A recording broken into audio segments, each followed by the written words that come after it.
Hello বন্ধুরা, আমাদের ভারতবর্ষে এমন কিছু ব্যক্তি রয়েছে যাদের প্রথমে কোনো কিছু ছিল না, যারা শুধুমাত্র রাজনীতিতে গিয়ে কোটি কোটি টাকা, বাড়ি গাড়ি সমস্ত কিছু করেছে। আজ তাদের খ্যাতি পুরো ভারতবর্ষে জুড়ে। তো বন্ধুরা, আজকে আমরা এই ভিডিওতে আলোচনা করতে চলেছি ভারতের সবচেয়ে ধনী 10জন পলিটিশিয়ান সম্পর্কে। তাদের সম্পর্কে জানতে হলে এই ভিডিওটি শেষ পর্যন্ত দেখতে হবে। আর ছোট্ট একটি রিকোয়েস্ট, ভিডিওটি ভালো লাগলে অবশ্যই চ্যানেলটি সাবস্ক্রাইব করবেন।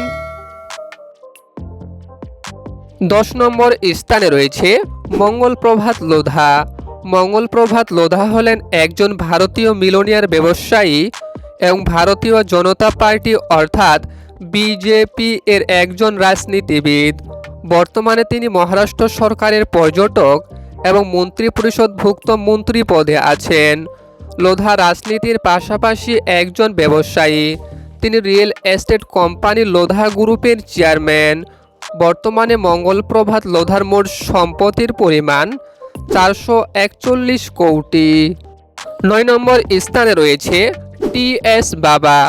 টি.এস. বাবা হলেন ছত্তিশগড়ের ভারতীয় জাতীয় কংগ্রেস অর্থাৎ আইএনসি এর একজন রাজনীতিবিদ। তিনার পুরো নাম হল ত্রিভুবনেশ্বর শরণ সিং দেও। তিনি 2023 সালের জুন মাস থেকে ডিসেম্বর মাস পর্যন্ত ছত্তিশগড়ের প্রথম উপমুখ্যমন্ত্রী ছিলেন। তিনি ভারতের অন্যতম ধনী রাজনীতিবিদ এবং ছত্তিশগড় বিধানসভার সবচেয়ে ধনী সদস্য। বর্তমানে 71 বছর বয়সী টি.এস. বাবার মোট সম্পত্তির পরিমাণ 500 কোটি। 8 নম্বর স্থানে রয়েছে পরাগ শাহ। 2024 সালে ভারতের সবচেয়ে 10 জন রাজনীতিবিদের তালিকায় 8 নম্বর স্থানে রয়েছে পরাগ শাহ।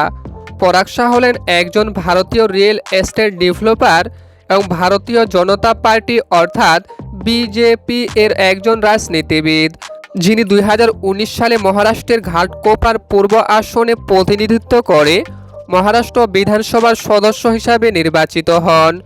পরাগ শাহের নাম মহারাষ্ট্রের জনসেবায় বিশেষভাবে জড়িত। তিনি রাজনীতির পাশাপাশি ব্যবসা করেন। বর্তমানে 54 বছর বয়সী পরাগ শাহের মোট সম্পত্তির পরিমাণ 500 কোটি। 7 নম্বর স্থানে রয়েছে ওয়াইএস জগনমোহন রেড্ডি। ওয়াইএস জগনমোহন রেড্ডি হলেন 2024 সালে ভারতের সবচেয়ে ধনী 10 জন পলিটিশিয়ানের একজন। ওয়াইএস জগনমোহন রেড্ডি এদুগুড়ি সন্ধিতে জগনমোহন রেড্ডি নামে পরিচিত, যিনি অন্ধ্রপ্রদেশের বর্তমান মুখ্যমন্ত্রী এবং ওয়াইএস কংগ্রেস পার্টির সভাপতি, যেটি তিনি 2011 সালে প্রতিষ্ঠা করেন। তিনি জাতীয় কংগ্রেস পদত্যাগ করার পর ওয়াইএস কংগ্রেস পার্টির প্রতিষ্ঠা করেন, যিনি 2004 সালে অন্ধ্রপ্রদেশের কাদাপা আসন থেকে সংসদ হিসাবে নির্বাচিত হয়ে তার রাজনৈতিক যাত্রা শুরু করেন। বর্তমানে 51 বছর বয়সী ওয়াইএস জগনমোহন রেড্ডির মোট সম্পত্তির পরিমাণ 510 কোটি। 6 নম্বর স্থানে রয়েছে সুরেশা বিএস। সুরেশা বিএস হলেন 2024 সালে ভারতের সবচেয়ে ধনী 10 জন রাজনীতিবিদদের একজন। সুরেশা বিএসের পুরো নাম হল বাইরাথি সুরেশ। সুরেশা বিএস হলেন কর্ণাটকের একজন ভারতীয় জাতীয় কংগ্রেসের রাজনীতিবিদ এবং কর্ণাটক সরকারের বর্তমান ক্যাবিনেট মন্ত্রী এবং কর্ণাটক বিধানসভার সদস্য হিসেবে দায়িত্ব পালন করছেন।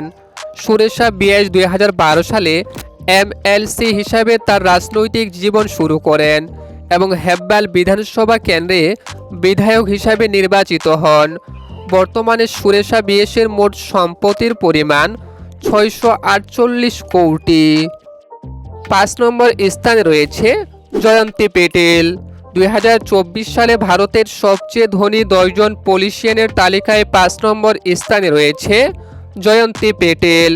জয়ন্তী পেটেল হলেন ভারতীয় জনতা পার্টি অর্থাৎ বিজেপি এর একজন ধনী রাজনীতিবিদ এবং ভারতীয় সংসদের নিম্নকক্ষ লোকসভার সংসদ সদস্য অর্থাৎ এমপি, যিনি 2022 সাল থেকে গুজরাট বিধানসভার সংসদ পদের দায়িত্ব পালন করে আসছেন।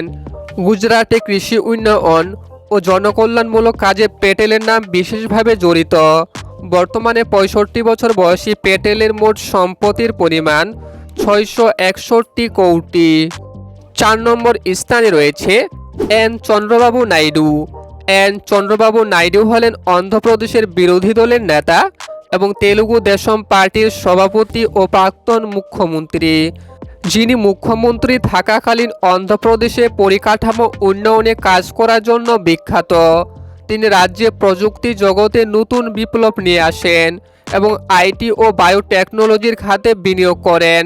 তার নেতৃত্বে অন্ধ্রপ্রদেশে কৃষি, সেচ এবং নগর উন্নয়নে অনেক দূর এগিয়ে যায়।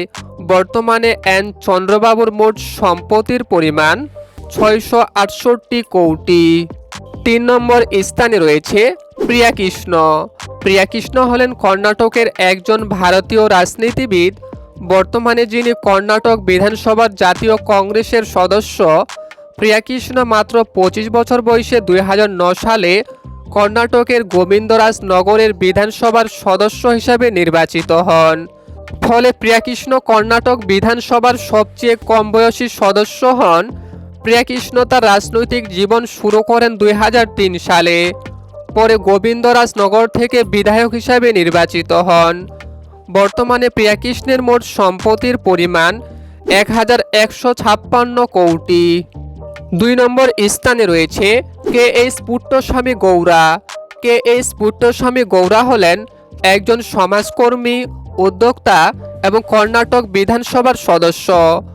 কে এইচ পুট্টস্বামী 2023 সালে ভারতের সবচেয়ে ধনী 10 জন পলিটিশিয়ানের তালিকায় প্রবেশ করেন। এছাড়াও পুট্টস্বামী 2000 সালে বেঙ্গালুরুতে MS এশিয়ান সিলিন্ডার কোম্পানি প্রতিষ্ঠা করেন। পরবর্তীতে যার নাম চেঞ্জ করে রাখেন এশিয়ান ফেমটেক লিমিটেড। বর্তমানে পুট্টস্বামীর মোট সম্পত্তির পরিমাণ 1267 কোটি। প্রথম স্থানে রয়েছে DK শিবকুমার।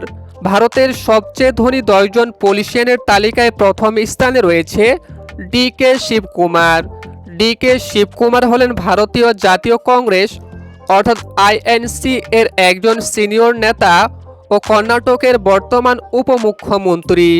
শিবকুমার তার রাজনৈতিক বিচক্ষণতা এবং সাংগঠনিক দক্ষতার জন্য পুরো ভারতবর্ষে সুপরিচিত। তিনি INC এবং কর্ণাটকের রাজনৈতিক ল্যান্ডস্কেপের মধ্য দিয়ে প্রথমে জনপ্রিয়তা অর্জন করেছিলেন। এরপর তিনি কর্ণাটকের কনকপুরায় একাধিকবার বিধানসভায় নির্বাচিত হন। শিবকুমারের অত্যাধিক সম্পত্তির কারণে তার বিরুদ্ধে দুর্নীতি ও মানি লন্ডারিং এর অভিযোগ আনা হয়।